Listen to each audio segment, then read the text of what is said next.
2025? Christ is enough. God is good. And we are the living witnesses of His goodness in our lives. I'm so glad that I see you once again this day.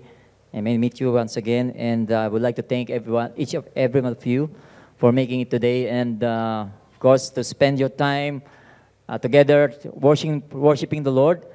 And of course, seeking the Word of God. Amen. Are you ready? Game na ba? Game na. You have your Bibles with you? Okay, that's good. And before we dig into our message today, I just want to ask you one question. Have you ever been scammed? Kung sino po yung mga na-scam na, itaas po yung kamay. Can you raise your hand? Pwede wala si Brother Ferdinand, no? Once again, I want to see those hands. Yung mga na-scam na, na-swindle, ano ba, na-dupe, ano ba tawag doon? Na-trick, na-loko, na-budol-budol. O sige nga, taas. Once again, huwag niyo muna ibaba.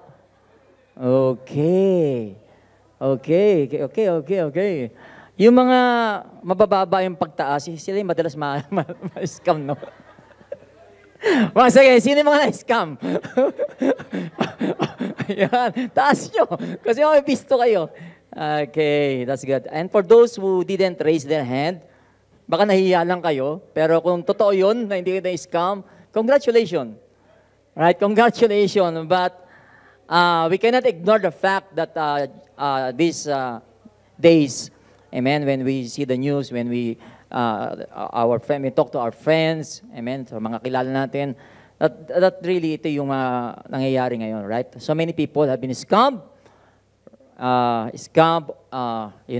when somebody came to their life in sheep's clothing, and then inwardly pala, they are ravenous wolf. Maybe it's not a false prophets, but they are false friends, fraud person that came to your life, they are sincerely, kala mo sincerely sila to help you or to support you, and then suddenly, they rip off your wallet. Sakit, di ba? Right? Sakit yun. Hallelujah. Yung mga pinaghirapan natin, suddenly, naloko pala tayo. And maybe they are people na na-meet natin mismo, face-to-face, nakasama pa natin, naging kaibigan natin. And there are also people who have been ripped off with their bank account kahit hindi pa nila nakikita. Right? Like, yun nga yung nangyayari ngayon, maraming online scammers. That's why the bank and the authorities, they are sending us reminders and to ask us to be careful when we, click a link that is not legitimate. You need to be very careful in checking that if it's legitimate, right? And even those calls, na minsan may mga calls tayo na hindi natin kilala, is tingnan mo natin kung dapat natin sagutin. Because there are people na really, napaka-galing nila na manloko, ina yung kanilang professional na sila sa panloko. And that's why, sa buhay po natin is, yung pag-uusapan natin ngayon, and sa text ngayon na ating binasa kanina, praise God, hallelujah. Sabi dyan, basahin po natin. Finally, my brethren, okay, brethren, brothers and sisters, finally, my brothers and sisters, be strong. Sige nga, Marco, sa iba, sa mga katabi nyo, sabihin nyo, finally. Sige, usapin nyo.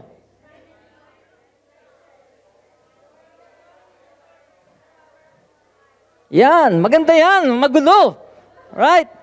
Joyful noise. When speaking the word of God, it's a joyful noise. It's a powerful noise. Sige nga, once again, demonstrate natin, lakasan natin.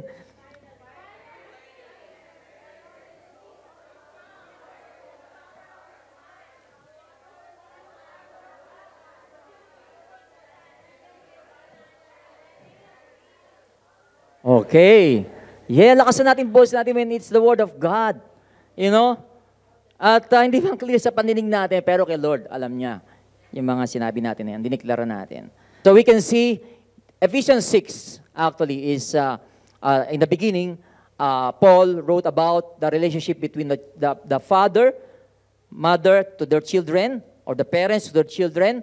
And Paul told these children, obey your parents in the Lord, honor your father and your mother, which is what the commandment with promise.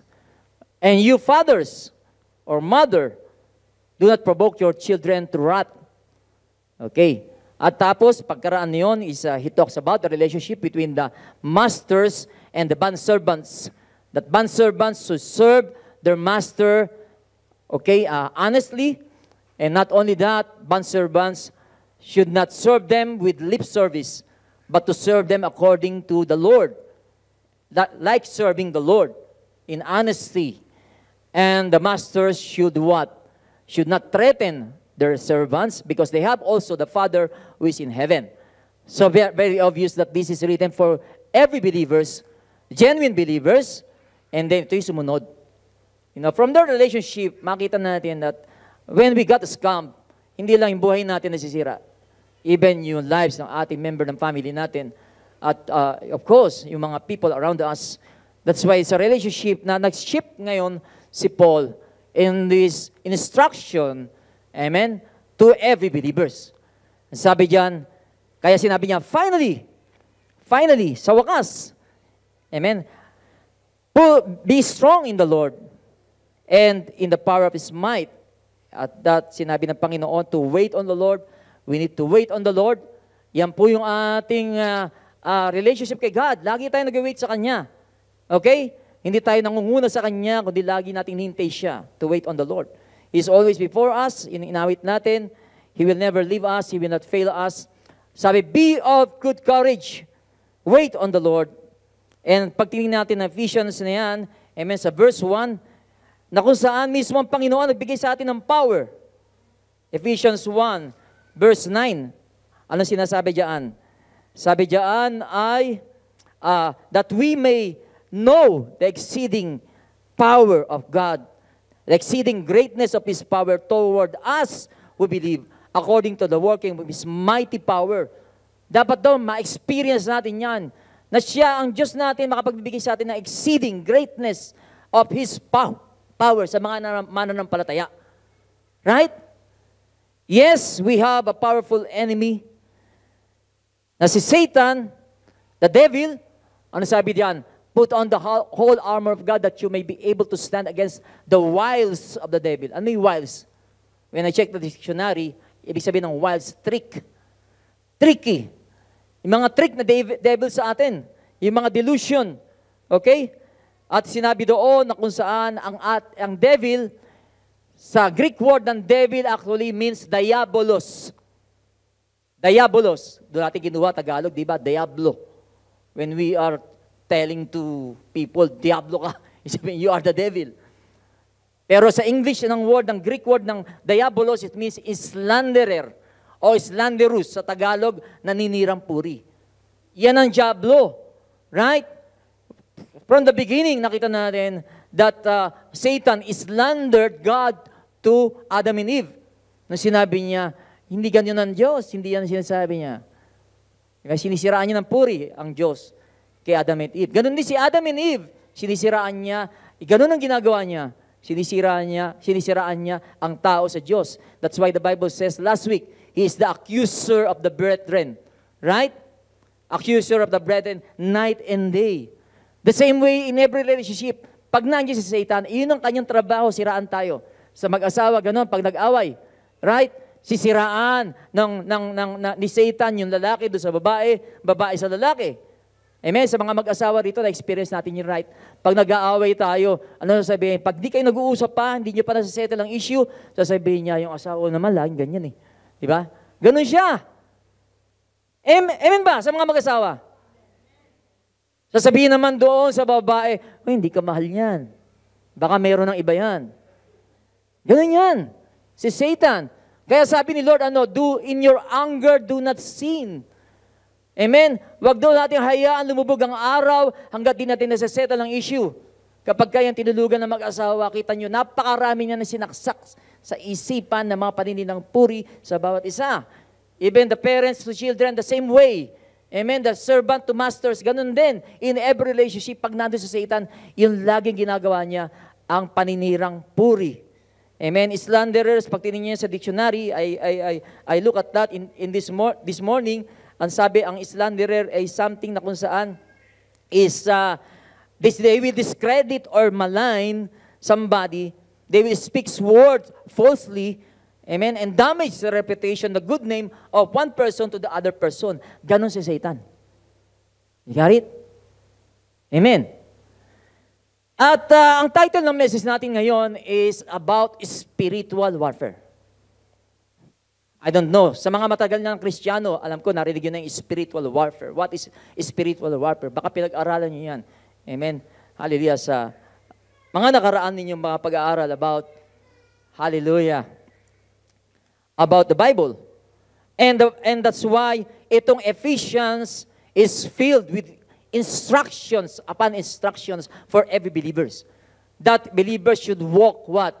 Walk in victory. Hindi yung tayo mismong victory, kundi to walk sa victory ni Jesus. To live in the victory of Jesus. Hallelujah. At kaya sinabi, we should walk in unity. Ephesians 4:2-3. Sinabi diyan. Ano sabi? Endeavor, pagsikapan ninyo to keep the unity of the Spirit. Amen? In the bond of peace. Ang ibig sabihin ni Paul, kayo mga Ephesians, Church of Ephesians, walk in unity. Amen? Bakit? Because the devil is there to divide us. Kapag may unity, mayroon siyang power. Naniwala ba ko doon? Agree? Amen. Ano pa sabi niya? Walk in love. Ephesians 5:1-2. Walk in love. Lumakad kayo ng pag-ibig. Ano sabi niya? Be imitators of God. Walk in love as Christ also has loved us and given Himself for an offering and sacrifice. Amen. To God for a sweet and smelling aroma. Walk in love. Sinasabi niya sa mga believers, sa mga mananampalataya. Whether you're in the church, in the fellowship or outside, amen, the fellowship with believers, dapat makita sa buhay natin yung walking in love. Right? Ano pa? Walk in light. Lumakad kayo sa liwanag. Ephesians 5:8-9. Sinabi diyan. See, full pack talaga to. Amen, Ephesians. Kaya napakaganda basahin nyo to. 6 chapters lang naman. Right? 6 chapters. Hindi siya mahaba. Pero makikita nyo na it's filled with wisdom and filled with instruction and encouragement sa buhay ng isang mananampalataya. Upang tayo lumakad ng matagumpay. Walk in love. Walk in light. Anong sinabi diyan? Amen? For we were once darkness, but now you are the light in the world. Kayo mga liwanag, hindi na kayo sa kadiliman. At pagka binitaragalog ko to, sabi niya, kayo dati kadiliman. For you were once darkness. Kayo dati mismo kadiliman. But now you are the light in the Lord. Kayo yung liwanag na hawak ng Panginoon. Para sa mundong ito.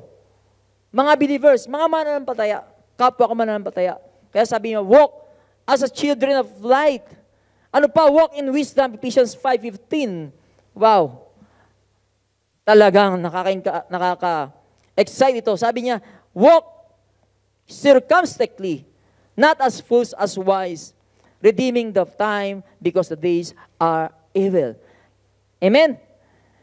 Actually, ito, Ephesians din, isang letter ni Paul sa mga believers, kapwa natin believers na nasa Ephesus, na mga believers na kung saan they are rich beyond measure. They are rich beyond measure. Mayaman sila kay Jesucristo in Christ Jesus. Not materially, but in terms of spiritually. Kaya lang they are living as beggars. Why they are living as beggars? Because they did not know, they are ignorant, unaware of their wealth, yung kayamanan nila. Right? Kaya ito, pinakita ni Paul, sabi niya sa verse 1, verse 3, Blessed be the God and Father of our Lord Jesus Christ, who has blessed us with every spiritual blessings. At nakita ko dito, enumerate ni Paul yung mga spiritual blessings na yun na hindi alam, ignorante ang mga believers sa Ephesus. Ano-ano yun, sabi niya? Ano yung mga spiritual blessings na yun in heavenly places in Christ? Amen? Sa verse 5 na Ephesians 1, sabi, you are adopted by God. Mayaman ka. Kasi inampung ka, inadapt ka ng Diyos na may-ari ng lahat ng bagay. And when you say adoption, amen, make same right ka sa original na or sa talagang anak.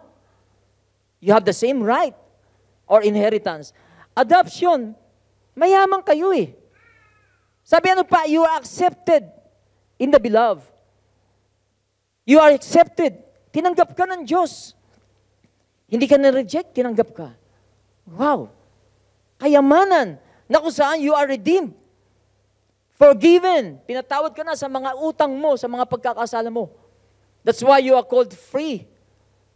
Okay? Forgiven. Ano pa sinabi sa verse 5?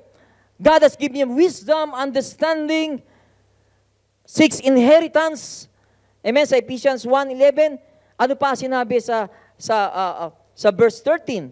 You are guaranteed, sealed of the Holy Spirit. Ito pa isa. You are citizens of heaven. Wow. Alam niyo ba yun? O ngayon nyo narinig? Right? Dito, Pilipino tayo. Or expat. Dahil nandito tayo sa UAE. Pero sa spiritual, tayo ay citizen ng heaven. Wow. Citizen ka na heaven. Tingnan yung kakatabi nyo. Mukha bang citizen ng heaven yan?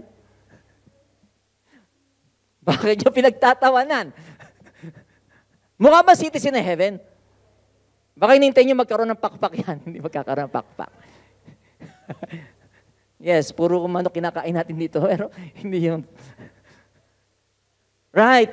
Citizenship. Our citizenship is in heaven. Direkta tayo nakakapunta sa heaven. Hindi natin kailangan ng visa. Okay? Naharangin tayo sa heaven. Nasaan ang visa mo? Direkta tayo. Nakakadirekta tayo sa presensya ng Panginoon. Na hindi ka na kung saan mag-o-offer ng kung ano-anong hain ng animals. Dahil kay Jesus, direkta tayo nakakapasok sa presensya ng Panginoon. Sa banal niyang presensya. Isn't it so exciting? Ayan ang mga yaman ng Ephesus believers at yaman din natin. Nakakalungkot, marami sa atin ignorante sa mga bagay na yan. Na kapag kami dumadaan ng mga problema, handon agad, nagmumukmok sa isang tabi. Na para bagang pulubong-pulube at kailangan kaawaan. Pero hindi. Mga kapatid, hindi. Yes, may mga bagay kung saan tayo, mga bagay na mga difficulties sa buhay natin na obviously, normally, na dinadaanan ng bawat mananampalataya. Sinabi ko mananampalataya. Of course, lahat ng tao. Pero sa ating mananampalataya, normal lang yan. Hindi ibig sabihin, naging born again ka, wala ka ng problema. That is a lie. Hindi ibig sabihin, naging born again ka, hindi ka na magkakasakit.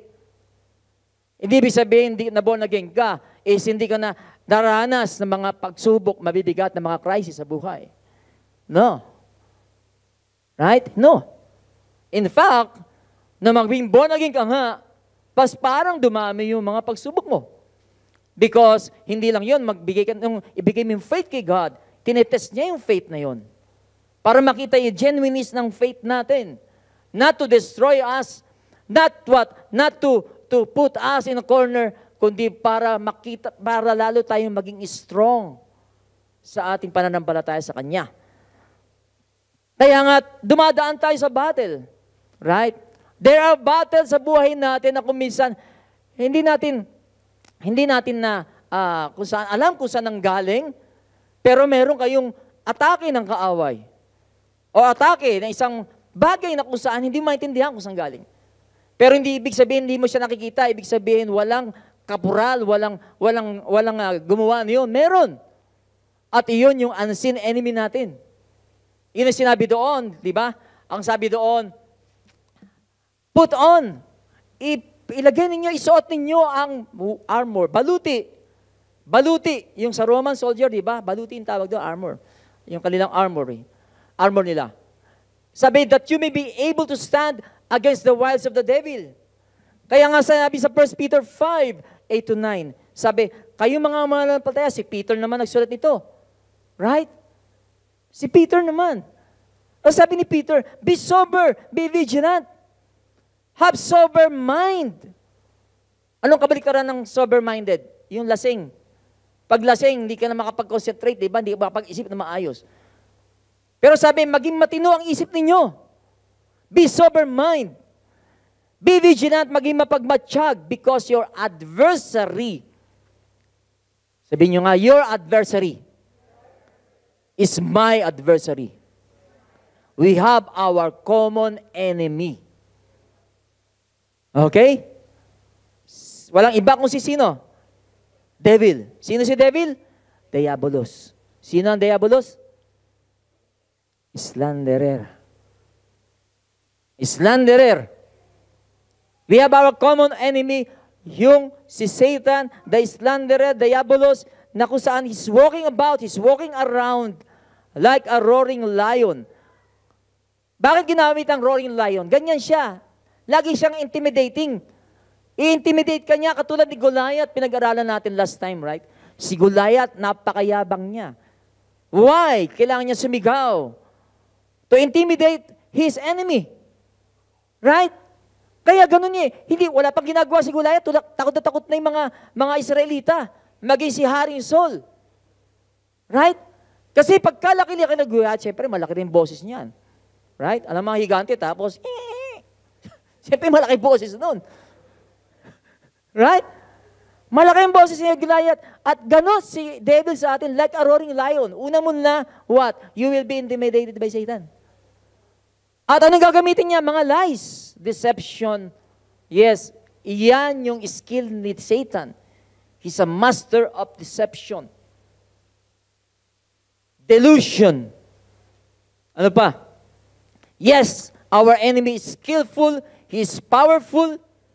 Hindi natin pwedeng ignore that. In fact, makapangyarihan si Satan. Skillful. Kaya nga sabi diyan, seeking whom he may devour. Nakapanood ka ba kayo yung leon, dine-devour niya yung mga prey niya? Grabe. Di ba? Ganon niya. Ganon si Satan. Looking for somebody that he may devour. Hindi ka lang niya i-injured, kundi talaga lalapain ka o ubusin ka. Kasi wala nang matira sa'yo.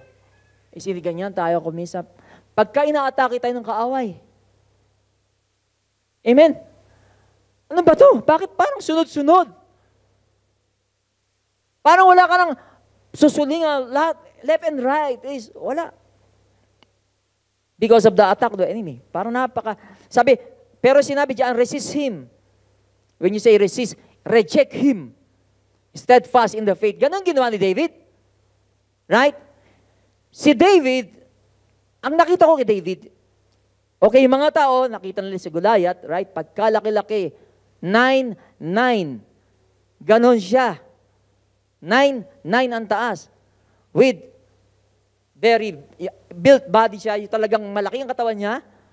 At kompleto siya sa armory. At hindi lang yon ang reputation ni Goliath. He's a champion. Right? Hindi siya natalo sa anumang battle. So ngayon, yung mga tao, when they got intimidated, ganun sinasabi nila eh. Kukwentuhan sila, gabi, pagkalaki-laki naman ang kaaway natin na yan. Higante. Wow. Di ba ganun? Ganun ginawa ng mga tao. Kaya yung mga nakakarinig ngayon, lalo silang natatakot. Naku, hinamon pa tayo. Sino ang lalaban sa pagkalaki-laki higante na yan? Champion pa. Grabe yung espada niya, mataas pa sa atin. Pero si David, iba. Ano sabi? Resist him. Nireject niya. Nireject ni David. Nung dumating nga si Goliath, sabi niya, sino ko? Aso ba ako? Ba't may dala kang stick? Sabi kay David. Try to intimidate David. Right? Pero David rejected the intimidation. At sinabi niya, you come with me with spear and sword, but I come to you in the name of my God, whom you have defied. Challenge mo. Amen. For the battle is the Lord's, and He will not fail. Now, today, God will give you in my hand. Anong pagkakaiba ng mga takot ng mga Israelita kay David? Ganito eh. Ganyan kasi tayo kuminsan, no? Pag may problema tayo, for example, sakit. Okay? Sakit. Ganun natin i-describe ng sakit, natatakot agad tayo. For example, yung COVID, na nangyaring COVID. Okay? Alam natin, COVID, maraming takot, di ba? Amen? Ngayon, pagka naano natin, ay, gabi, COVID, ganito, namatay si ganito. Ito kakilala ko, namatay ng ganito. May katabi lang na umubo. Ayun, nahawa na siya. So everyone is what? Is nagtatago sa takot sa COVID. Amen? Ganun natin ginagawa natin is, pinag-uusapan natin yung sakit. Di ba? Ganon din sila Israelita, pinag-uusapan nila si Goliath. Got it? Pero si David, di ba? Paano niya ni-reject? Kinausap niya si Goliath. You got it? Sabi niya, Goliath. Hindi niya sinabi yung kung sino si Goliath, kung anong gagawin niya kay Goliath. The same way tayo. Pag may sakit tayo, huwag natin pag-usapan yung sakit. Kausapin mo yung sakit. At according to your faith, anong gagawin mo sa sakit na yun? Right? Yung cancer, lumayas ka sa buhay ko. Amen? Ganun. Ako, problema nyo, asawa ko lumayas ka sa... Hindi. Sabi nga, we are not wrestling against flesh and blood, no? Ganun. Lagnat, lumayas ka. Amen ba?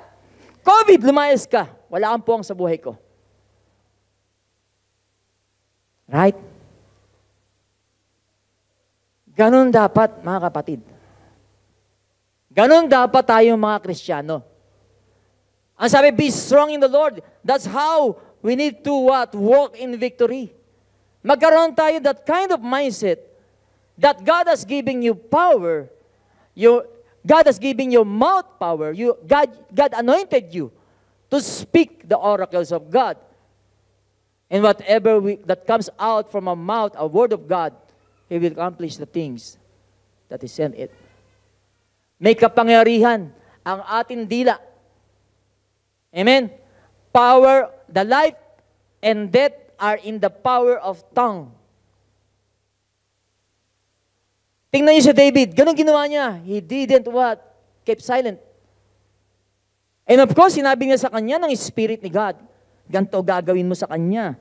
Kaya sinabi ni David, sinabi na ng David, when he got the revelation from the Spirit of God, David spoke that. Sabi niya, ganito gagawin ko sa iyo.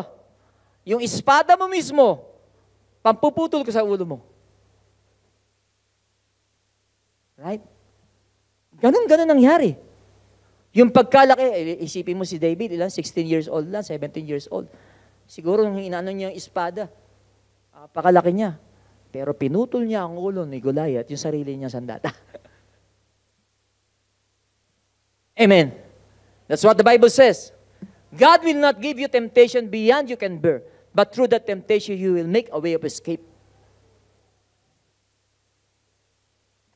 Amen ba? Excited ba kayo? Yes, we have an unseen enemy. Ibig sabihin, spiritual. Kaya sabi sa Ephesians 4, be angry and... Can I hear your voice? Amen. Salita ito ng Panginoon. Lakasan ninyo.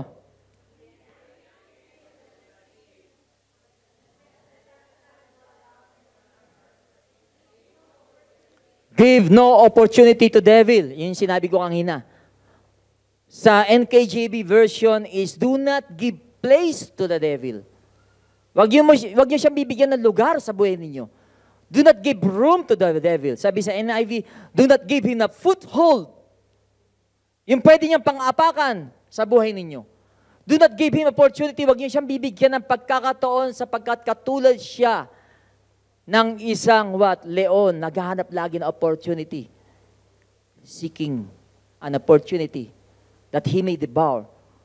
He may steal, kill, and destroy somebody. Right?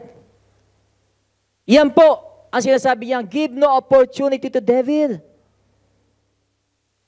Tandaan po natin, maging ready tayo lagi, vigilant. Sabi nga dyan, be sober, be vigilant, mapagmatsyag tayo, mapagbantay tayo. Because si devil, napakaseryoso niyan. Hindi yan papasok sa buhay nyo para kung saan makainom lang ng tubig. Amen. Sabi ko nga minsan, do not give him a ride. Minsan siguro, nag-hitch-hitch siya. Pasakayin mo ako. Do not give him a ride because the devil will get the will to drive. Ganon siya. He will get yung manibela para siya mismo mag-drive ng buhay mo. Pag inalaw mo siyang papasukin sa sasakyan mo, pag inalaw mo siya sa buhay mo, makakita mo na lang siya na kumukontrol sa buhay mo. Kala mo isang harmless na kung sinong creature yung sinakay mo, sabi nga, he disguised himself to be an angel of light. Hindi siya pagpapakita sa iyo na kulay pula, may buntot, meron siyang salapang, may sungay. Kala niyo ba ganun papakita si devil sa inyo? Hindi. Magpapakita siya na very cute, harmless. Amen. Sheep, in the clothing of sheep, smile pa siya sa una, but then, makita niyo yung pangil niya, naglalabasan. Pag intimidate ka na niya, sa pangil pa lang niya tatakot ka na. At doon ka na. Siya na nagdadrive ng buhay mo.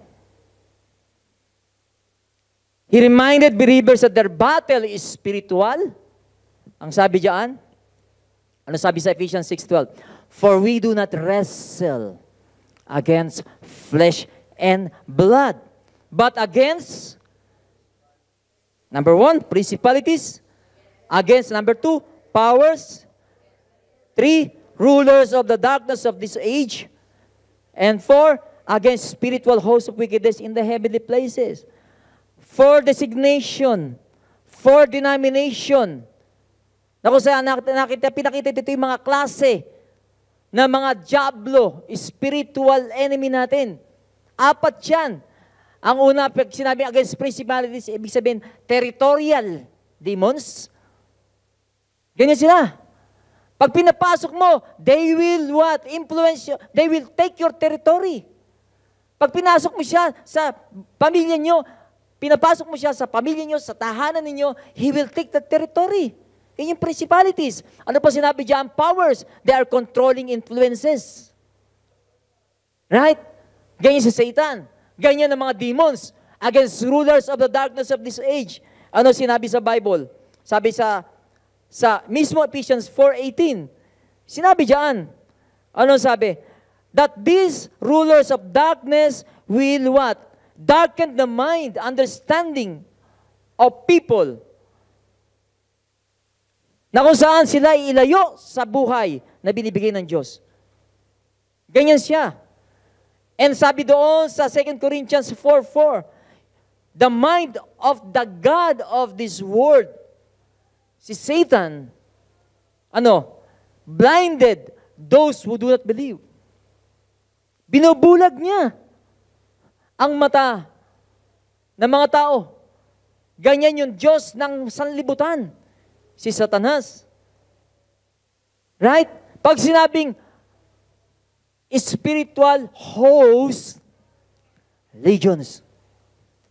Kala nyo ba isa lang demonyo kalaban ninyo? Legions, multitude. Amen. Ganon ang kaaway natin. Isipin mo kung hindi ka maghahanda, inang gagawin niya sa buhay niyo, kukunin niya territory mo. Kaya yung iba, kinokontrol with this influence. Kinontrol na yung mind mo ni Satan. Inimpluwensya ka na. Amen. Pinapasok mo siya sa buhay mo. Una, akala mo, harmless siya. Right? Amen. At nakikita ko ngayon, napakarami mga Kristiyano, mga pabaya sa kanilang mga spiritual na buhay. Ang kanila, yung hindi pagbabasa ng Bible is maliit na bagay lang, malaking bagay ang magbasa ng Biblia.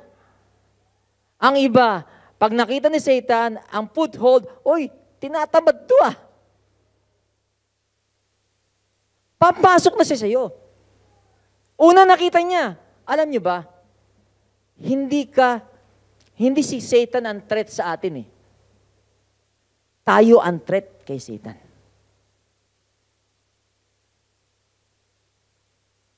Okay? Nakakuha niyo ba? Actually, hindi tayo nilalabanan si Satan because threat siya sa atin, kundi threat tayo sa kanya. Kaya pagka wala kayong spiritual attack, there's something wrong with your life. Kasi kayo nakaupo ka lang dyan, paano ka maging threat kay Satan? Amen? Ang mga threat sa kanya ay sa mga taong ganito. Aba, na-born again to ah. Grabe kung magbasa ng salita ng Panginoon. Gustong tapusin ng Bible isang araw lang. Magiging threat ka kay Satan nun. So bago pa ito lumago, makaintindi, maging matatag, maging leader, papasukin ko na siya. Kaya naghihintay siya ng pagkakataon, yung tao na yun, biglang tinamad. Okay, walang ginagawa ngayon to. Napagod siguro. Papasukin ka na niya. At i-influensyahan ka na. Okay lang naman, wag ka magbasa ng Bible. Hindi ka naman pastor eh. Ba't kailangan magbasa ng Bible? You got it? Yung dati na kung saan yung taong iyon, ay nandun yung zeal, yung passion to read the Word of God, na wala bigla. Nawala bigla. Yung dati na kung saan, is nung maborn again, is kung saan, sabi, ay, talagang Sabado pala, planchado na yung mga damit. Excited sa church. But excited siya marinig ang word ni God. Excited siya na magpuri sa Panginoon. Lord, salamat. Na born again ako. Salamat, naligtas mo ako. Sasabihin ni Satan, naku, bago pa to talaga na kung saan is maging threat sa kingdom ng darkness. Ngayon pa lang.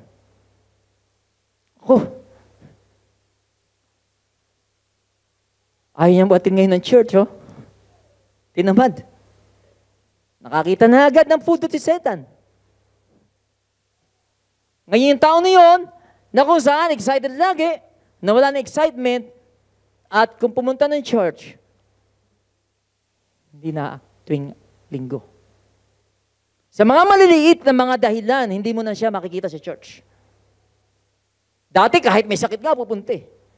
Dahil na-control na siya ng influence. Ganun po yung kaaway natin. Kasi siguro minsan nagtataka kayo, bakit kaya nawala yung aking passion? Nawala yung aking joy? Could it be na binigyan niyo ng opportunity si Satan? Right? Dati ang sipag-sipag mong umattend ng prayer meeting. Ngayon hindi na. Bakit? Something have lost sa buhay mo. Dahil inatake ka ni Satan, nakakita siya ng opportunity sa buhay mo. You got it? Ito potential na leader, oh. Grabe. Kung mag-memorize ng Bible. At nakikita sa buhay.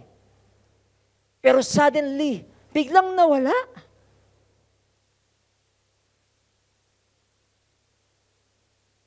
Isn't it? That is our enemy. He will harass you. He will attack you. He is the offender. He is the intimidator. He will assail you. He's very aggressive. Yan yung ating kaaway na sinasabi dito. We are not wrestling against flesh and blood. Hindi tayo lumalaban sa physical. Amen. Kailangan malaman natin yung real enemy natin, yung ating common enemy na sinabi natin kanina, siya yung real enemy natin. Kung minsan gagamit siya ng tao, pero hindi yung mismong taong yon ang kaaway mo. Naalala niyo si Jesus, nung siya at ang kanyang disciples pumunta sa isang lugar sa Galilee, nakita nila doon isang tao na kung saan demonic possessed by legions of demons. Right? Legions of demons. Ang mga tao takot na takot doon sa yung villager na yon, sa village na yon, takot na takot doon sa tao. Kasi yung tao na yon, pag nilalagyan nila ng chain, is napakalakas. Doon sila natatakot sa tao. Pero nung dumating si Jesus, alam ni Jesus ang problema, merong kumokontrol doon sa tao na yun. He is demon-possessed. And Jesus spoke to the devil, hindi doon sa tao. Jesus spoke to the devil. Amen? And even the devil knows, a devil knows who Jesus is. Kung titingnan nyo yung istorya na yon, even the demons sabi, nag-worship kay Jesus. Kasi mga demons, mga fallen angels yan eh, na dati yung ginagawa nila sa heaven, even Satan, they are worshiping God. Kaya alam nila, nung makita si Jesus, na isang Diyos, sabi doon, they worship Jesus, sabi, Son of God, we know that you are the Son of God. Anong gagawin mo sa amin? Takot na takot yung mga demons kay Jesus. Kung minsan ganun, maling-mali tayo. Sinisisi natin yung tao, pero there's some spirit behind that person that trying to attack you, that trying what? Hallelujah. Nalokohin kayo. Amen ba? Agree? Praise God. So we can see there. Kaya dapat sober, vigilant tayo dahil kayo at ako na mga believers, mananampalataya, whether you know it or not, when you come to in faith to Jesus Christ, kayo ay naging na-enlist na as a soldier of Christ sa kanyang army. Alam niyo ba yon? That there's a spiritual battle. Nag-shift ka lang ng side. Dati ikaw nandun ka sa army, sa minions ni Satan. Dati ikaw yung ginagamit ni Satan. Amen? Sino rito ang naka-experience sa dati pag sinabing born again? Kayo mismo nagsasabi, mga born against naman yan eh. Ako lang ba? Ako dati ganun. Ginagamit ako ng Satan, ang aking salita. Right? Ang mga born again, wala yan. Mga fake yan. Hindi yan totoo. Pero nung mag-shift na ako ngayon, siyempre hindi ako, wow. Sa tingin nyo, atakin ko ni Satan pagka tauhan ka niya. Hindi, di ba? Praise God. Pero na ikaw ngayon na mag-shift sa kingdom of light, dati ka sundalo ni Satan, ngayon sundalo ka na ng Diyos. Right. There's always a forces na naglalaban dito, spiritual forces sa mundo, hindi man natin nakikita. Mayroon tinatawag na spiritual realm. Hindi nakikita ng mata natin. Pero hindi ibig sabihin hindi natin nakikita, hindi sila totoo. Very active sila. Amen ba? At doon ikaw ma-born again, naging spiritual person ka na. Nabuhay ang espiritu mo. Amen? Kaya yung espiritu natin ngayon, siya yung direkta tayo nakipag-usap kay Lord. Yung born again spirit natin. You are already enlisted as a soldier, and when you enlist as a soldier, nandun niya, tinetrain ka na ni Lord. Kaya sabi niya, magbasa kayo ng word ko, amen, umatin kayo ng prayer meeting, lagi kayo mag-pray araw-araw, walk in unity, walk in wisdom, dahil tinetrain ka ni Lord. You got it? Amen? And during a training andun na yung atake ni Satan sa iyo During the training. Wala ka pa sa real battle, andun na ang mga ginagawa ni Satan. Kaya nga sabi maghasik ang sower ng seed, yung ibang seed hindi tumubo. Andun na kasi si Satan to attack. Yung nilagay sa yung seed, na supposedly, yung seed na yun magiging fruitful sa buhay mo. Amen. Ang gagawin niya, gamitin niya ang mundo. Amen. Yung mga tao na kung saan nandun yung worldly concern nila will choke the word of God. Iba na kung saan is, ano sabi doon? Deceitfulness of riches choke the word of God. Amen. Meron kang joy na tinanggap, pero andun ina-atake ni Satan. Sa iba nga parang ibon siya. Yung iba hindi naintindihan. Kaya kutukain ng ibon, hindi siya tanim sa malalim. Ganun po si Satan.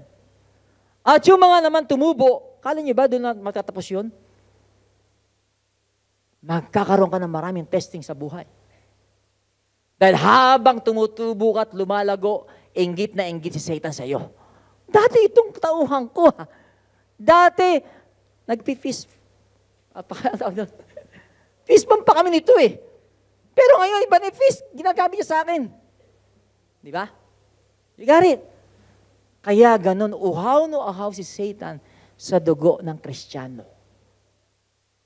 Tandaan nyo, sa kanyang mga listahan, tayo yung number 1 priority ni Satan. Tayo ang main target niya. Yes, hindi man lahat, kasi yung iba naman. Paano ka magiging threat kay Satan?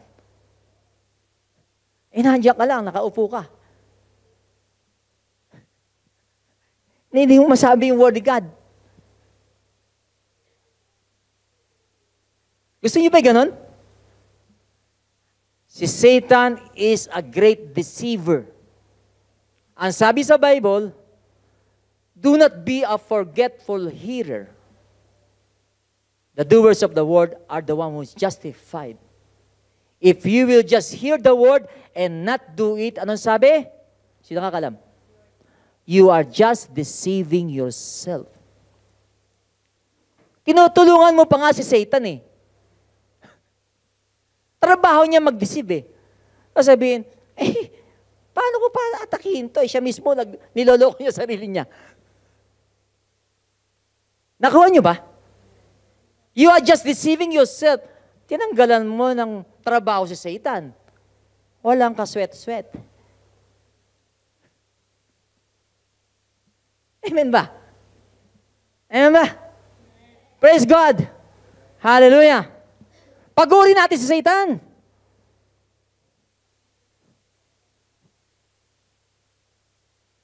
Once we hear the word of God, gawin natin to. Otherwise, iniloloko nyo lang ang sarili nyo. Hindi ka threat sa kingdom ni Satan. Yun bang gusto nyo? Hindi kayo threat? Nandiyan lang kayo nakaupo? Praise God. At kayo naman, ang mga matatagal ng Kristiyano, yes, you are Christian and I know you have so many experiences. Amen. Winning, losing the battle. Marami tayong experience. Nadapa tayo, pero hindi tayo nanatiling nakadapa. Tumatayo tayo, right? Kahit sugatan na tayo. Alam ko marami sa ating ganun. At ito yung ating responsibility. Na yung mga bata pa sa pananampalataya, tayo mismo mga sundalo na eksperyensado na sa mga madudugong laban, ay tayo magtuturo sa mga baguhan. Yung experience natin. Kaya nga kung kayo may mga anak na bago pa na Kristiyano, tuturuan niyo sila, di ba? Aba, nung isang battle ko, mapurol yung aking espada. Hindi ko nagagawin to. Di ba? Pag mapuro yung espada mo, pumunta ka sa laban, dahil tinamad kang hasain yung espada mo, ano mangyayari? Right? Pagtatawa ng kaaway, may mga armor din yun. Thank God, hindi ka namatay sa laban na yun. Pero yung experience na yun, sasabihin mo sa tinuturuan mo, ganito ha, pagpupunta tayo ng battle, siguraduhin mo na kung saan matahalas yung espada mo. Ganun ba tayo? Hindi kayo makatingin sa akin. Iron sharpens iron. Kaya po tayo nagpe-fellowship to sharpen iron to iron.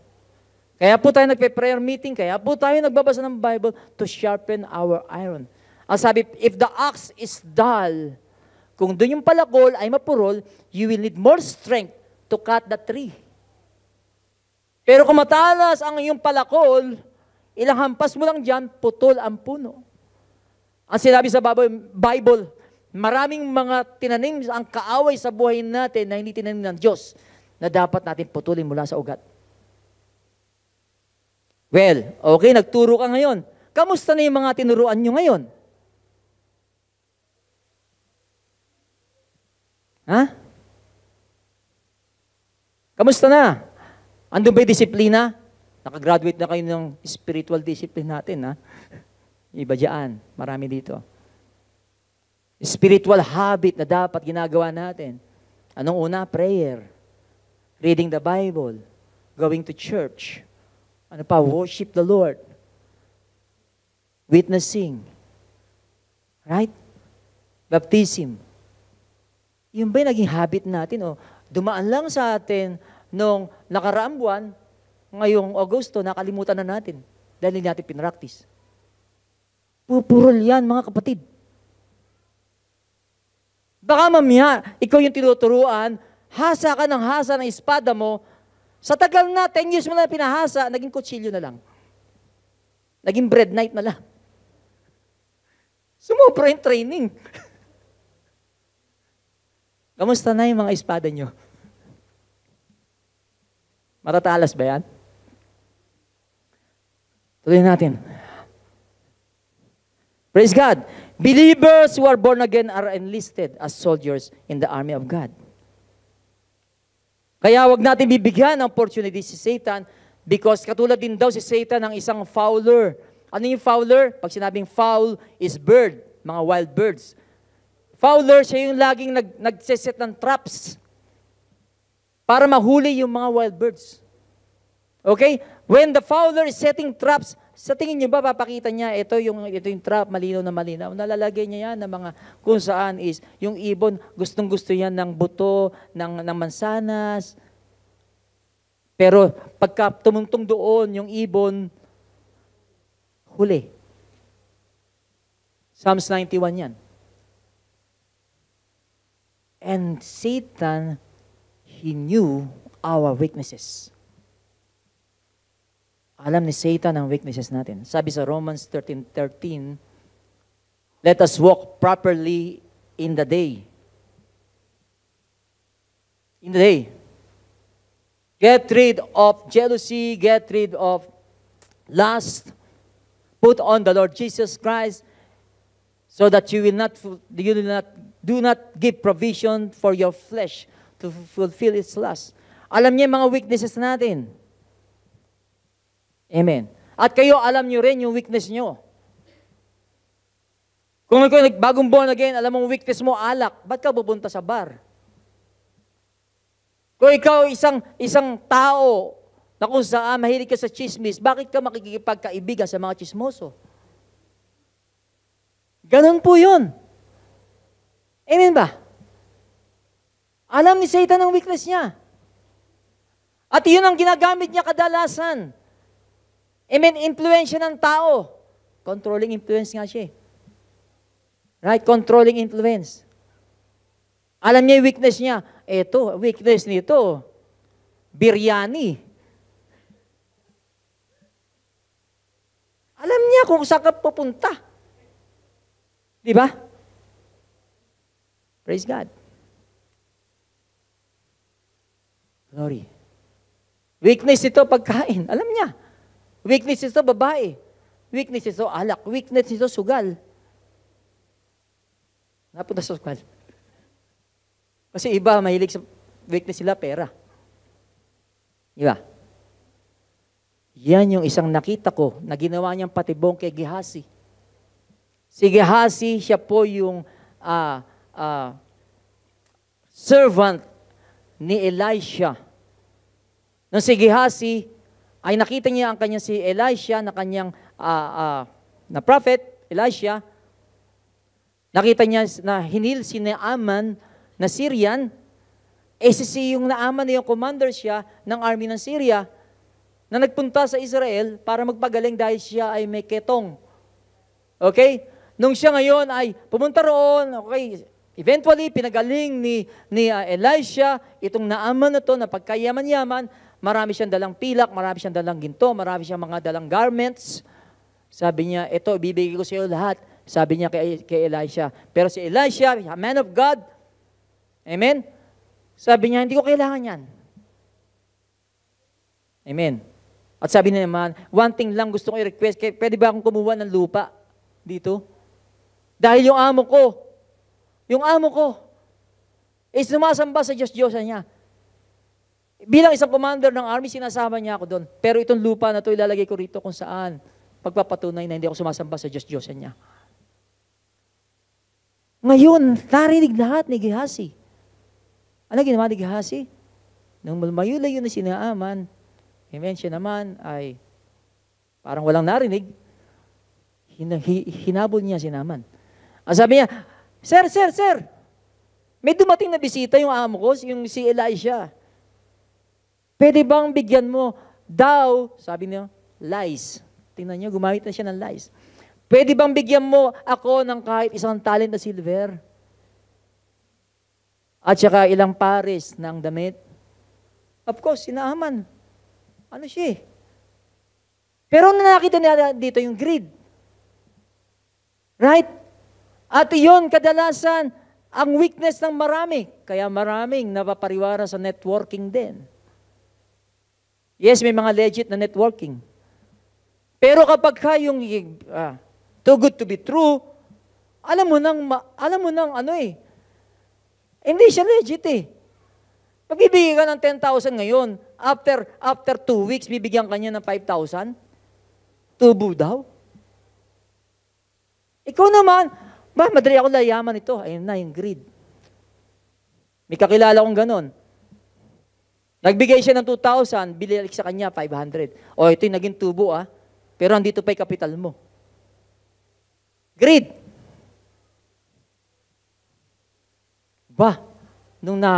Christian to Nung makita niya gano'n, wow, madali ako yayaman dito. Meron akong 20,000 sa ATM, sa bangko ko. Winidraw 20,000, binigay doon sa tao. Kita niyo yung greed, lumalaki yan. Right? Ganyan po yung greed sa atin. Grade 1, nagiging grade 3. Grade 4. Grade 8. Pero wala nakaka-graduate.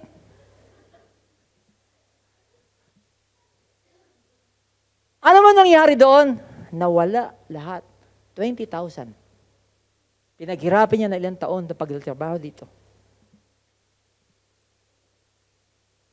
Amen ba? Sorry kung may mga natamaan dyan. Taas nga kamay ng mga na-scam.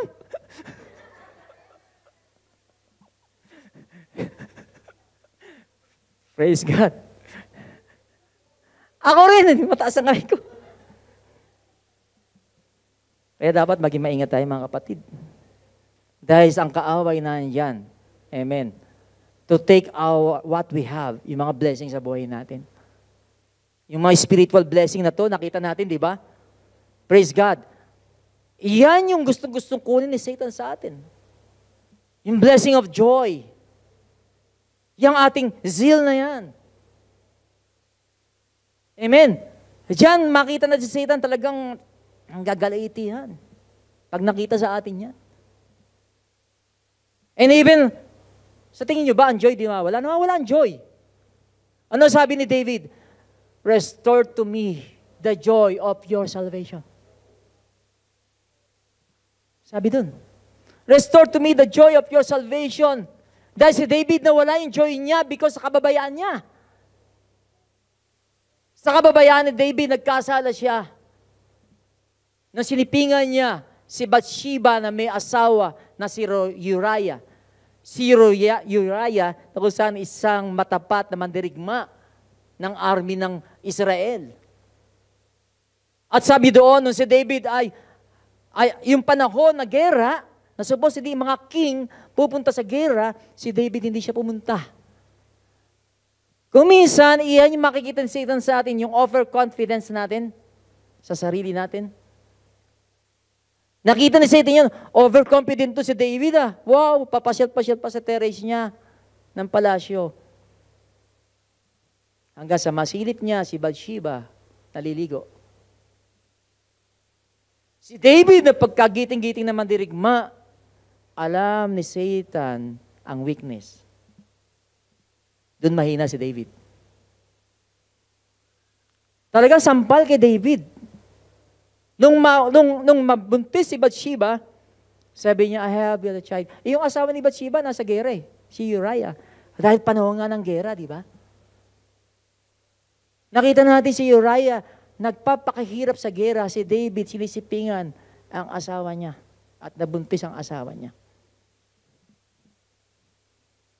At sampal kay David, nung pinatawag niya si Uriah, gato naisip niya, pauwiin ko asawa niya, pasisipingin ko kay Bathsheba, pagka nagsiping sila, sabihin lang natin na, anak ko yan eh.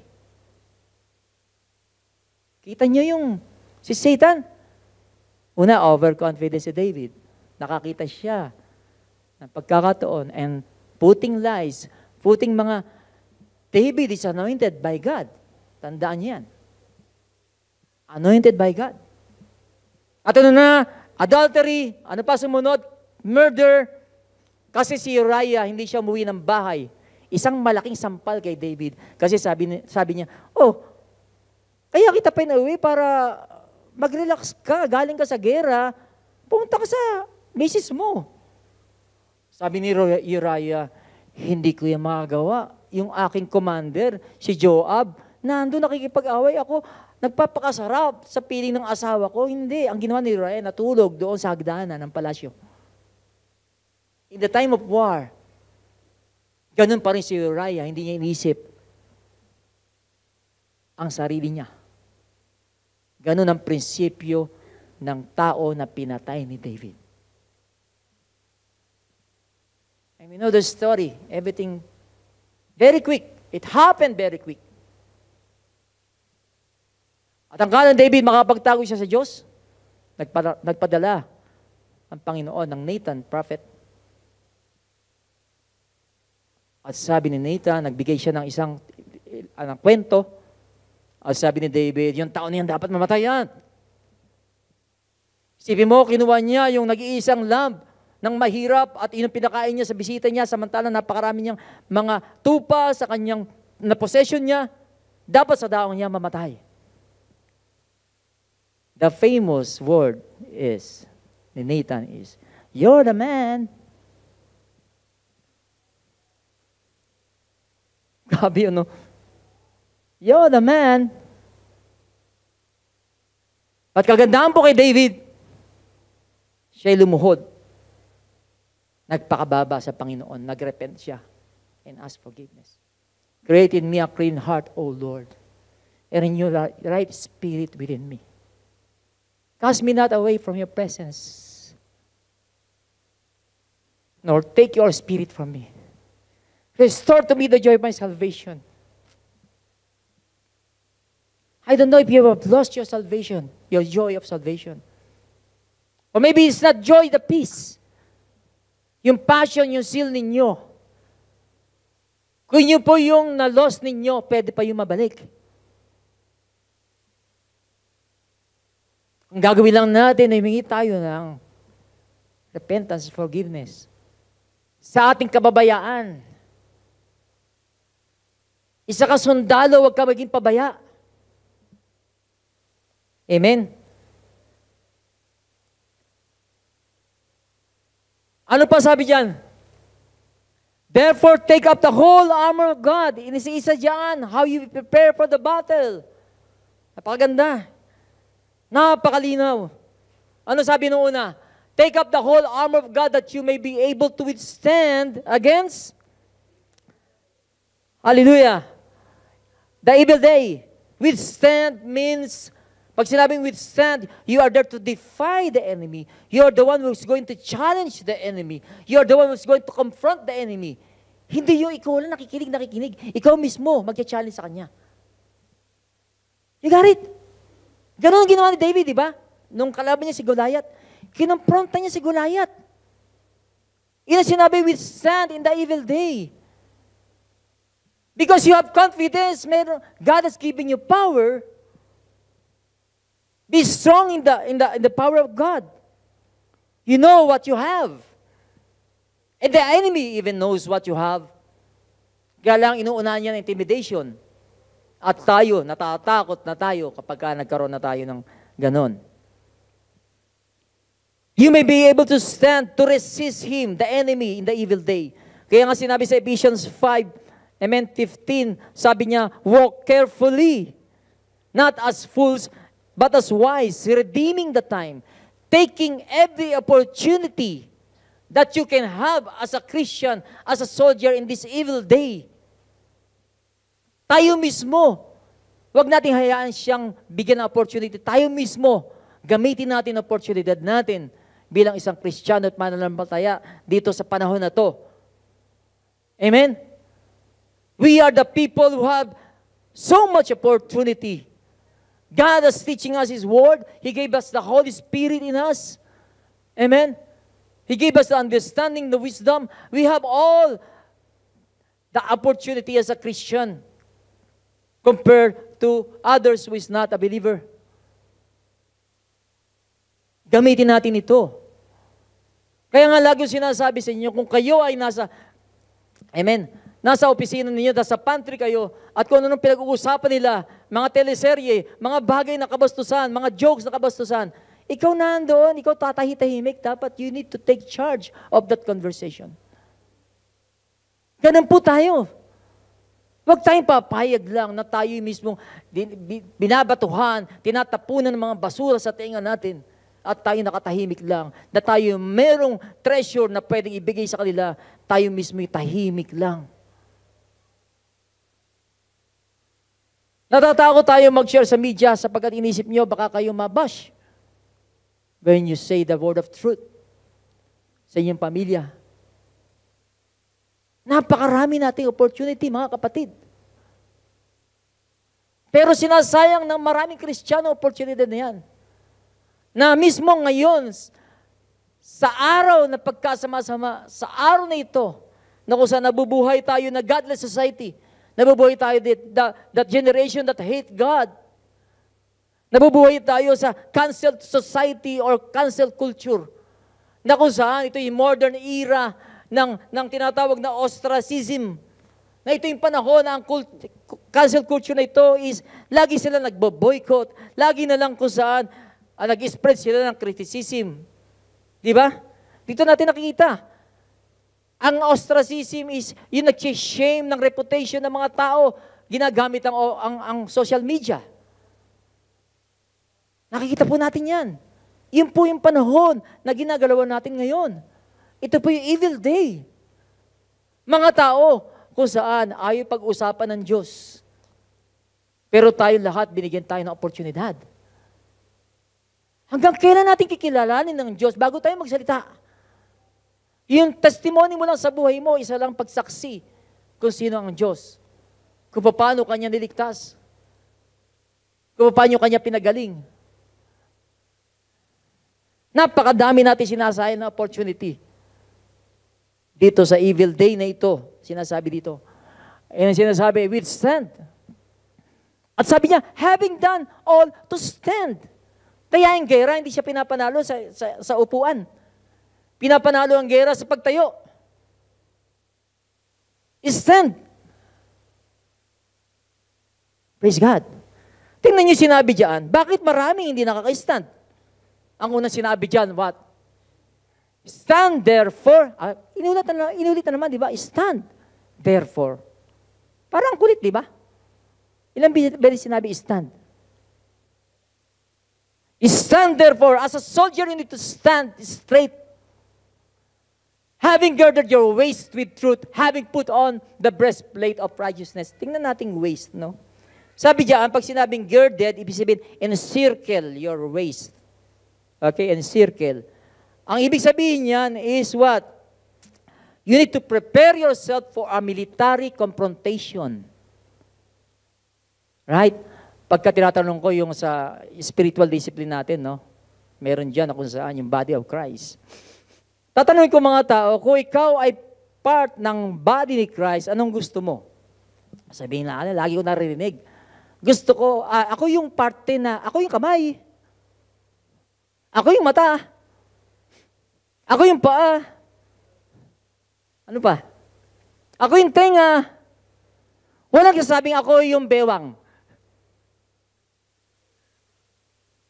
Isipin nyo, yung hinanda ng Diyos na armor of God, fit yan para sa sundalo. Amen. Pero kung ikaw ay nagtamad-tamad, hindi ka nag-training, lalaki yung waistline mo. Kaya inuna yan eh. Doon pala makikita, hindi ka makatayo. Dahil yung waistline mo is bulky because of biryani. Ngayon, lalagay mo yung belt of truth, hindi magkasya. Tanungin niyo katabi niyo, kamusta ang waistline niyo? Hindi ko agad tumingin sa waistline na totoo. Ito spiritual yung sinasabi ko. Ibig sabihin, kamusta ang spiritual diet mo? How's your spiritual diet? Kasi kinakain natin ng mga junk food. Kaya nga si Daniel, when they came to Babylon, sabi, sinerve sa kanya yung delicacies of the king. Pero pinrepare ni Daniel na hindi siya kumain ng delicacies ng king. Nag-request siya doon sa in charge, pwede ba gulay yung kainin namin? Una, hindi maintindihan ng in charge. Bakit gulay? Pero eventually, nung sila yung kumain, 4 sila ng gulay, sila yung kung saan sa mga candidate, amen, na maging leader doon sa empire na yun. Sila yung sinabi, 10 times ang wisdom nila. Kung titingnan natin sa spiritual, amen, may mga delicacies tayo na kinakain na kung saan is hindi nagbibigay ng enough diet sa atin. Pero yung Word ni God, our spiritual food, is the right kind of diet, right kind of food na dapat natin kinakain. Because the enemy will sow destructive food sa buhay natin.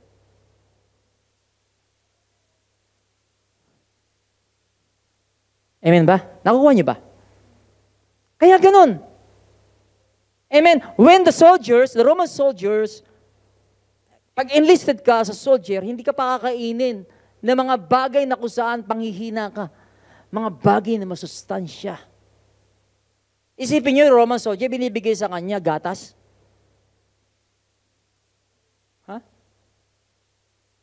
Para si Bonjing, di ba? 30 years old na, gatas pa rin iinom.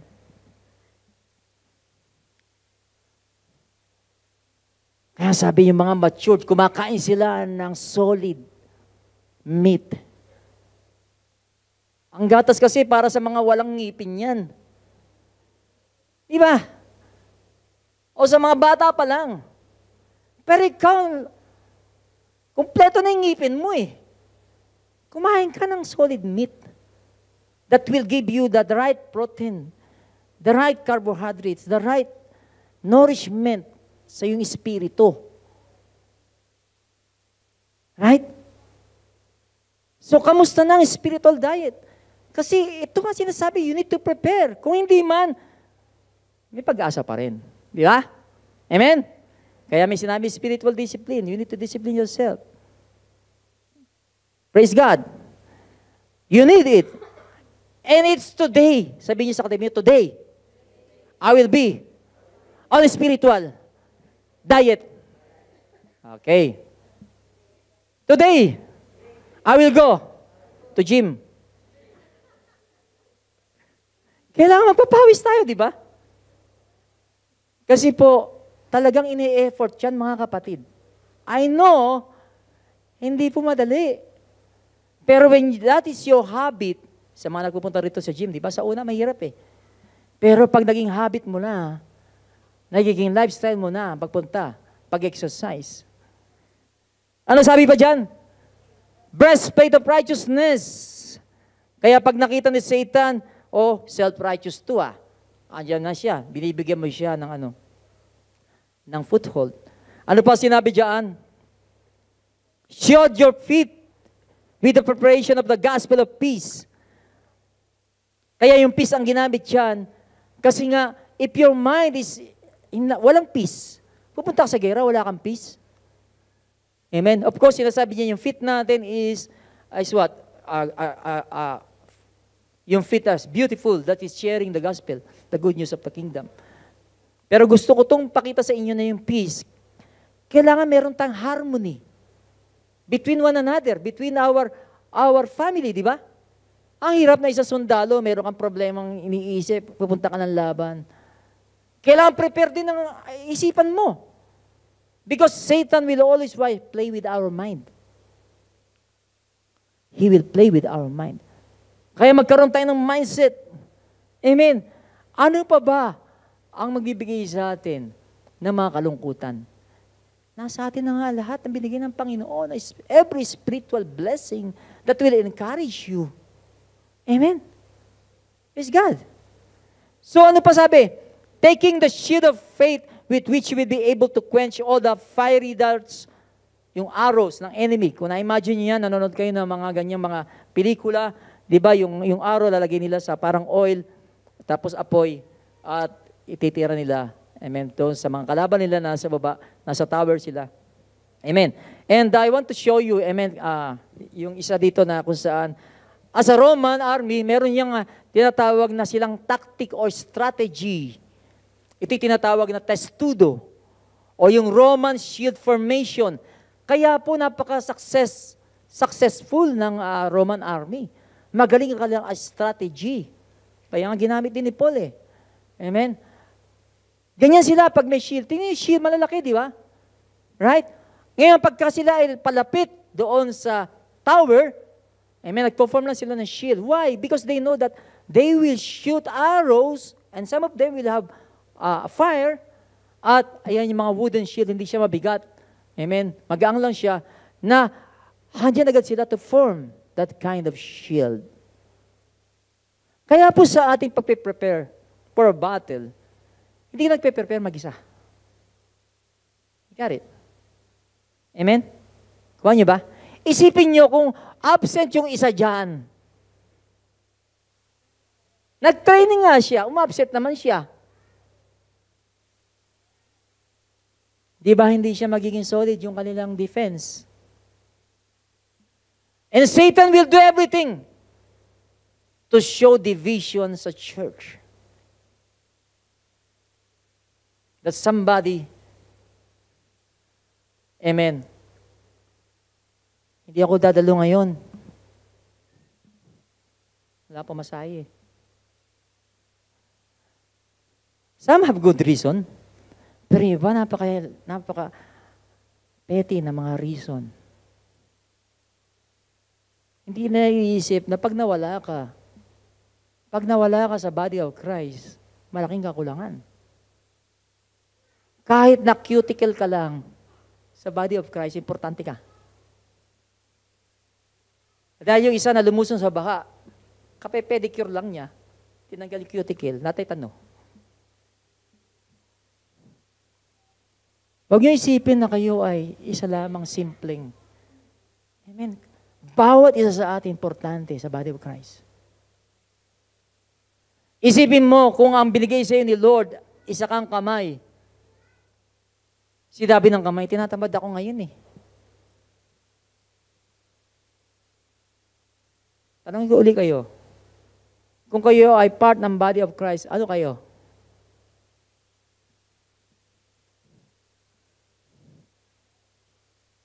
Ayun ang bewang? Breastplate? Breast? Feet? Mga kapatid, ba't kita tinatanong yan? Kasi bawat isa sa atin, when you become a born-again Christian, God has given you a gift at ikaw ay part ng body of Christ. Amen ba? Ikaw yung isang sundalo na yun, umupo lang. Hindi siya muna pumunta doon sa laban. Mangyayari dyan. Amen. At yung mga tatamad-tamad, sila ay marami reklamo. Bakit ganyan? Preaching ngayon. Ba't ganito kantahan? Pero sila walang ginagawa.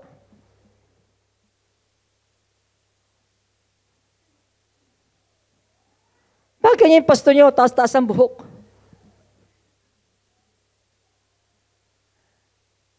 Kaya iba, punta ng church dito, talon doon, talon dyan. Hindi na lumago. Praise God. You cannot see a perfect church. Kung perfect ang church, walang tayo lahat dito. Tandaan niyo yan. Kaya tayo na dito dahil imperfect tayo. Get it? Lahat tayo may sakit. Lahat tayo may sakit. Kailangan nating kagalingan. Lahat tayo, kulang ang kakayahan natin. Kaya binibigyan tayo ng instruction ni God. Para mangyaring kalooban niya sa simbahan. Nawala ba siya? Teka muna. Meron pa pala doon. Pagkaraan nun sabi, above all, taking the shield of faith with which you will be able to quench all the fire darts of the wicked one. At sinabi sa Psalms 91, every day meron siyang sinushoot. Amen, the fiery darts sa buhay natin. Kaya, hindi tayo dapat papatay-patay o tatamad-tamad. Amen. Yung nakakalungkot eh. Yung kabilang kaharian ng kadiliman, napakasisipag. Right? Napakasisipag nila. Ang nakakalungkot. Yung mga tao sa liwanag, ewan ko ba? 2025 niya, sino na nakatapos ng Bible nila? Praise God. Mag-effort po tayo, mga kapatid. I'm not saying that to shame you. I just want to encourage you. Dahil ang pagbabasa ng salita ng Panginoon, napakahalaga. Ano sinabi diyan? Take the helmet of salvation. Napaka-importante din, helmet. Kasi sa isang laban, uunahin nilang tirahin yung ulo.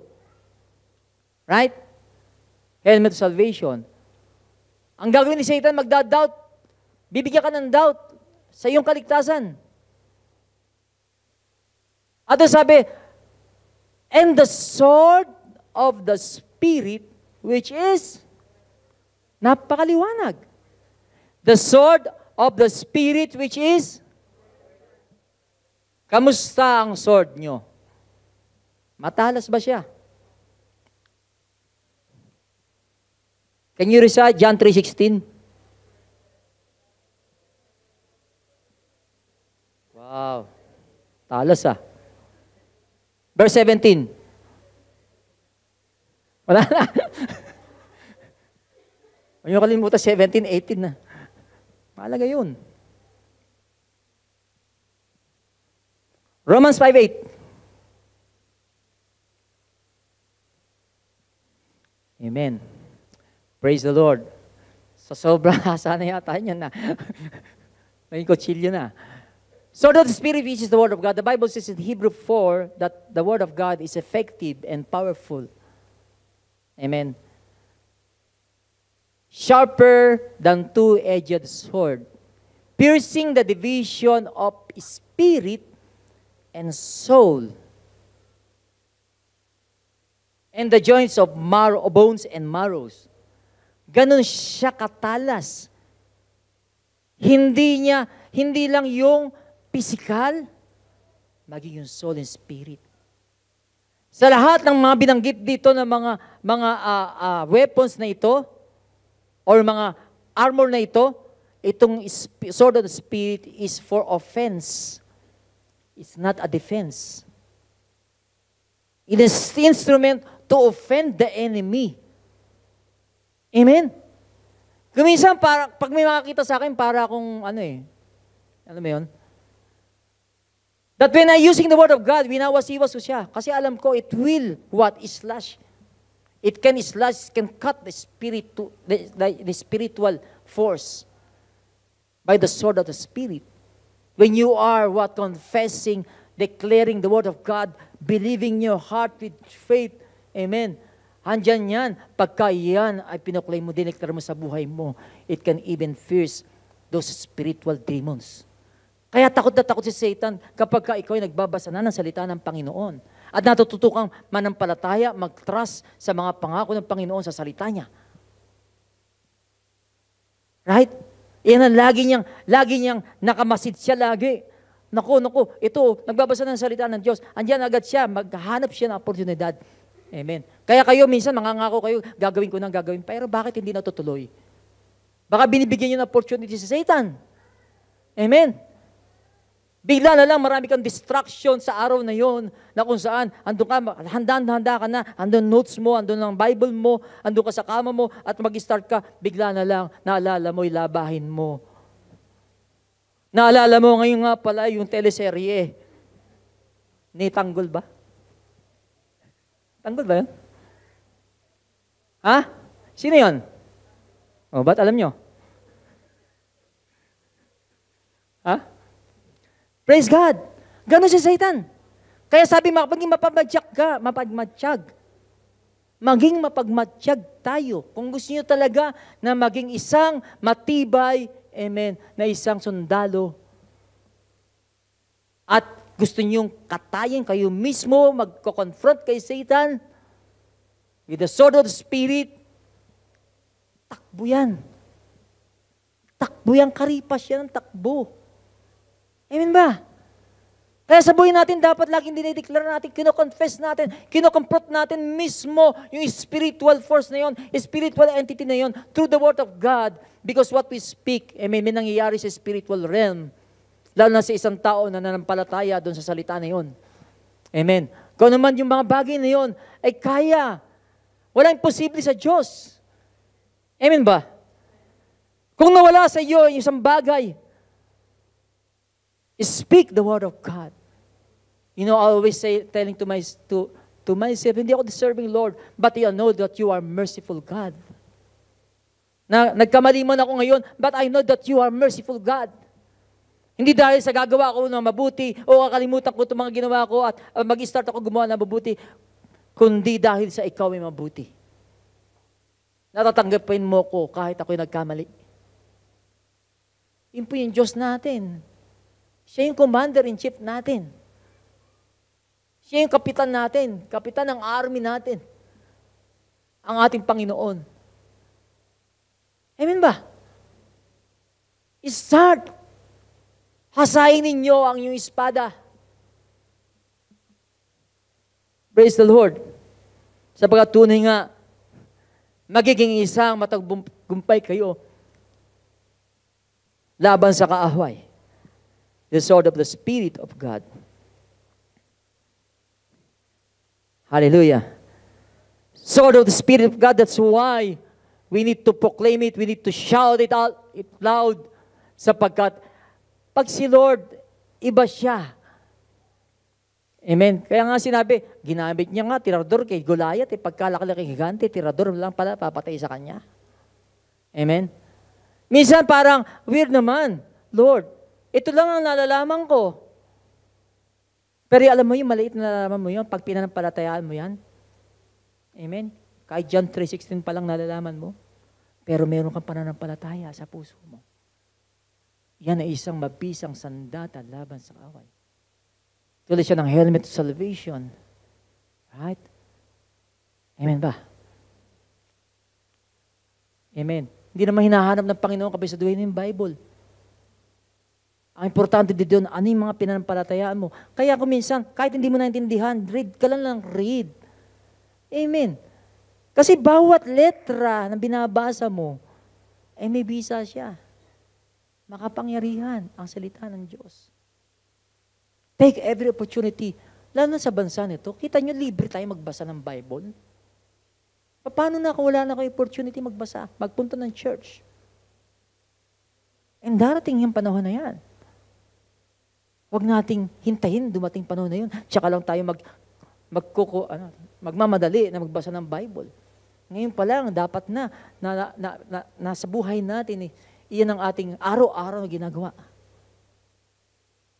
Right? At kung may mga bagay na kasi umahadlang, nakita ni Satan, napakahilig mo sa libangan na kinalulukuhan mo. Iyon na nagiging sagabal, distraction sa iyo. Maging matalino po tayo. Yung bang paglilibang nyo na yun, talaga nalilibang ka o lalo ka lang napapagod. Right? Napakasarap magbasa ng Panginoon kagabi nga sa Sharjah. Ito sinabi, come to me, all of you who are weary, labor, heavy burden. Kasi ang dami natin mga burden sa buhay na hindi unnecessary naman dapat natin ginagawa o dinadala sa buhay natin. Pero sabi ng Panginoon, I will give you rest, true rest. Pag nagbabasa ka ng Bible, kala mo ba, lalo ka nagkakaroon ng kapahingahan.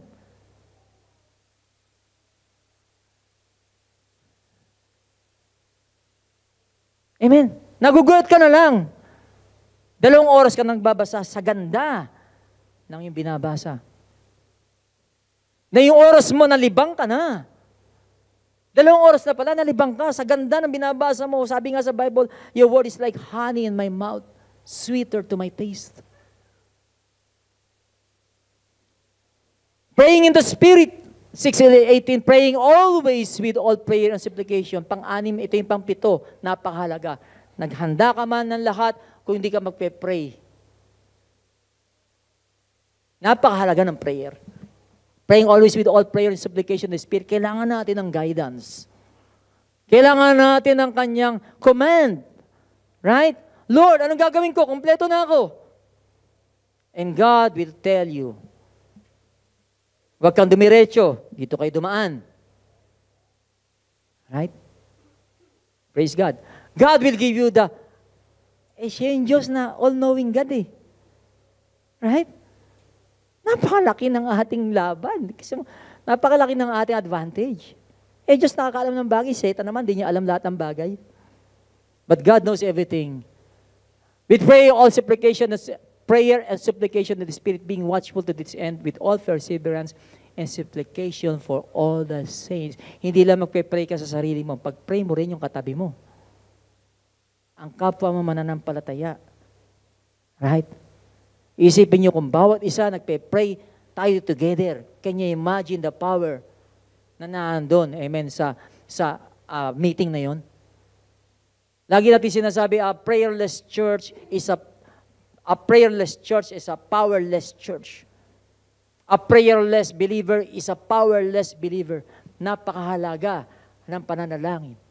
Kaya yung ating laging pag-imbita bago mag-Biyernes, amen, pagbigyan nyo naman minsan. Hallelujah. Kailan lang ay meron tayong natanggap napakagandang mga bunga ng ating panalangin. Miracles upon miracles. It happens. And it will continue to happen because there's somebody who are praying for the needs of others. Interceding. Tumatayo doon. Amen. Dapat sila yung papahinga na lang, nanonood ng TV sa bahay, pero nandun sila nagpupuyat para manalangin sama-sama para sa iglesia, para sa bawat isa, para sa mga kaluluwa. Hallelujah. Amen? Let us proceed. Hallelujah. Ano sabi diyan? Ano ba yung mga nawala sa inyo o nanakaw ng kaaway? Minsan may nawawala sa atin, di ba? Dahil sa sarili nating kapabayaan. Pero may mga bagay sa buhay hindi natin nawawala dahil ninakaw sa atin. You got it? Tingnan natin dito. Amen. Sa 2 Kings, sabi doon, as one cutting down a tree, ito po yung panahon na kung saan si Elisha, kasama niya yung mga anak ng mga propeta, at sa kanila pong, siguro wala silang magawa. Hindi, magtatayo sila ng tent, at sabi doon, nagpaalam sila, hiram sila ng palakol, at ang sabi doon, when they were about to cut the tree, they're cutting the trees, at ano na nangyari? The iron axe head fell into the water. Na-imagine nyo ba? Yung ulo ng palakol, nahulog sa tubig. At sabi, he cried out and said, alas, master. Sabi, alas, Elisha. For it was borrowed. Hiniram lang namin yan. Nahulog doon sa tubig. Ano sabi ni Elisha? So the man of God said, where did it fall? Kung may nawala kayong isang bagay, ito by joy, ito by passion, ito by zeal, even love, hope. Hope. Lahat yan binigay sa atin ng Diyos. Maring nawala ito sa inyo. Ang tanong ngayon, where did it fall? Saan nyo nawala? When I was meditating on this, I continue to analyze my life. Saan ko nga ba nawala? Saan ko nga ba nawala? Thank God, alam ng mga tao ito kung saan bumagsak. He showed him the place. Dinala nila si Elisha doon. Ano sabi? He cut off a stick and threw it in there and he made the iron float. At ano sabi? Therefore, he said, pick it up for yourself. So he reached out his hand and took it. Kalilang natagpuan. Maaring, alam nyo yung lugar, maaring hindi rin. Pero tayo po, meron tayong napakahalagang stick. Hindi lang stick. Yan ang wooden cross. Ang biyaya ng Diyos, ang habag ng Diyos sa atin, nagkamali man tayo, pwede siyang ibalik. Sapagkat may isang tao na nagtagumpay doon sa battlefield. Dalawang bagay ang pinagtagumpayan ni Jesus sa battlefield. It's a battlefield actually. Ang una sa cross. Amen? When Jesus went to the cross, ano nangyari? Bakit siya nagpunta doon? Para yung mga sinfulness natin, yung mga wickedness natin, transgression natin, ay pagbayaran ng anak ng Diyos doon sa krus ng Kalbaryo. At nung siya'y malagutan ng hininga, siya'y namatay sa krus. At nung siya'y binaba doon, patay siya. Nagpapakita na isang battlefield ang tinalo niya, yung kamatayan. Ngarit? At nung yung patay na katawan niya, yung bangkay na yon, dinala ng mga disciple nila, saan? Sa place of death. Libingan, tomb, grave. Lugar ng kamatayan. Pag sinabi mong tomb, it means kamatayan. Nilagay doon ang patay na katawan ng Jesus. Pero sa makatong araw, siya'y nabuhay na mag-uli. Another battlefield, the field of death. That's why Jesus what conquered sin and death. At yung katagumpayan ni Jesus, doon tayo lalakad sa katagumpayan ni Jesus. Sinasabi sa inyo ng kamay, wala ka na. Wala ka na. Pero sabi rito, there's a stick. There's a cross. Lord, nagkasala man ako. Restore to me my joy. Restore to me the hope, that love. Through the grace that is shed on the cross, the blood of Jesus. Restore to me, O Lord, yung passion ko, yung zeal ko, Panginoon. Yung excitement ko. I'm not saying about the emotion. In the spiritual realm, ibabalik sa iyo ng Panginoon. Kung yun ay gusto mo. Right? Praise God. Sapagkat ang kaaway, lagi kang tutuyain. Wala na. Wala ka ng pag-asa. Lagi ka na lang talunan. Pero tayo mananagumpay. Hindi yung katagumpayan natin, kundi katagumpayan ni Jesus. Amen? Sabi nga sa Bible, if the horse is prepared for the battle, hallelujah, but deliverance is of the Lord. Amen? Yung mga Roman soldier, gumagamit din yan ng mga horses, chariots, di ba? Sabi niya, kung nag-prepare ka ng lahat ng bagay, pati yung mga horse mo, armor of God, hindi doon ang deliverance ni Lord. Sa Kanya nagagaling ang deliverance ni Lord. Hindi dahil sa nag-prepare ka. Right? Ano pa sabi doon? Woe to them who go down to Egypt for help. Kaawa-awa ang sino man na mananampalataya na pupunta sa iba para humingi ng tulong. Na kung saan hingi sila ng tulong sa mga bagay na kung saan o kung sino man. They rely on horses. Na kung saan marami silang horses, marami silang chariots. There are so many. Pero kaawa-awa ang mga tao na doon nagbibigay ang tiwala nila. Dahil hindi sila tumitingin sa Holy One of Israel. Or sinasaliksik nila ang Diyos. Yan po sa Proverbs, Proverbs 31:1. At hallelujah. Na kung saan sinasabi ng Panginoon, saan tayo hihingi ng tulong? Sa Kanya tayo sasaliksik. Because the enemy will try to confuse us. Amen. Hallelujah. Pero the battle belongs to the Lord. Amen ba? The battle belongs to the Lord. Ito ba'y ninakaw ng kaaway? Alam niyo sa panahon ni David, nung siya ay malapit ng maging hari o umupong hari ng Israel, may nangyari po sa kanyang tropa o sa kanyang mga tauhan nung sila'y pumunta sa Philistine. Amen. At of course, kung alam niyo istorya, dapat sana sila ay lalaban, amen, kabilang sa army ng Philistine para labanan ng Israel. Pero nahalata siya ng isang mga leader Sabi, baka iyan bumaliktad sa atin panahon ng gera, kumampiyan kay Saul. Sa mga katuwid nangyari, bumalik sila. Amen, sa Siklag. Kung saan nandun yung mga pamilya nila, mga anak nila, malilit na anak, mga possession nila. Amen, ng kanyang mga kalalakihan, ng mga katauhan niya, nung bumalik sila, amen, niransak ng Amalekites ang kanilang kampo. At ang nangyari, lahat ay kinuha. Asawa nila, mga anak nila, mga sanggol, ang kanilang mga ari-arian, handoon kinuha lahat ng Amalekites. Kaya sila, they are grieving. Nawala lahat ng pinaghirapan natin. Amen. Na kung saan tayo, lumaban na maraming gera, pero nawala lahat ng pinaghirapan natin at kinuha pati pamilya natin. Nasabi doon na kung saan sa kanilang pag-iyak, wala nang lumalabas na luha sa kanila. Ganun ang kanilang pagtatangis. At sabi nila, ito si David may kasalanan. Batuhin natin, patayin na lang natin ito si David. But David strengthened himself to the Lord. As si David, ang sabi niya, and David inquired to the Lord, saying, shall I pursue the troop of the Amalekites? Shall I overtake them? Amen? Hindi siya nagpadalos-dalos. Kaya mga kapatid, napakahalaga na tayo mananalangin.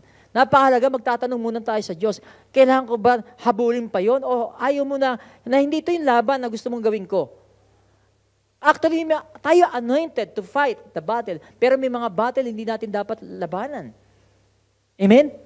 Katulad nung Israelita na lubusob sa AI actually yun AI, hindi naman sila pwede na pumunta ng Lord doon. Sabi, hindi ko kayo pinapapunta dyan. Bakit kayo pumunta? Para lumaban. Anong nangyari? Bumalik silang talunan.